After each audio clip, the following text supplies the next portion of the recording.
இன்றைக்கு இந்த உலகத்தில் யார் உண்மையிலேயே ஐஸ்வர்யவான்கள், ரிச்சஸ்ட் மேன் யார்? இதை குறித்து வேதம் என்ன சொல்லுகிறது? நீ நிர்பாக்கியமுள்ளவனும் பரிதபிக்கப்படத்தக்கவனும் தரித்திரனும் குருடனும் நிர்வாணியுமாயிருக்கிறதை அறியாமல் நான் ஐஸ்வர்யவான்றும் திரவிய சம்பந்தன் என்றும் எனக்கு ஒரு குறைவுமில்லை என்றும் சொல்லுகிறபடியால் வெளிப்படுத்தின விசேஷம் 3:17. உண்மையான ஐஸ்வர்யவான் தனக்கு ஒரு குறைவும் இல்லை என்று சொல்பவன் மாத்திரமே.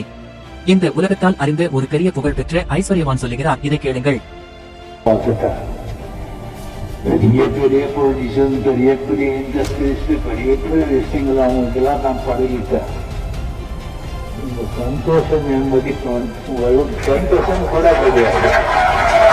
இவர் சொல்லுகிற பிரகாரம் இவருக்கு எல்லாமே இருக்கிறது, ஆனால் தன்னுடைய இருதயத்தில் நிம்மதி இல்லை. இவர் தேவனுடைய பார்வையில் யார்? இந்த உலகத்திலேயே எல்லாருமே அற்பமாய் எண்ணப்பட்ட இவர் சொல்லுவதை கொஞ்சம் கேளுங்கள். பணம்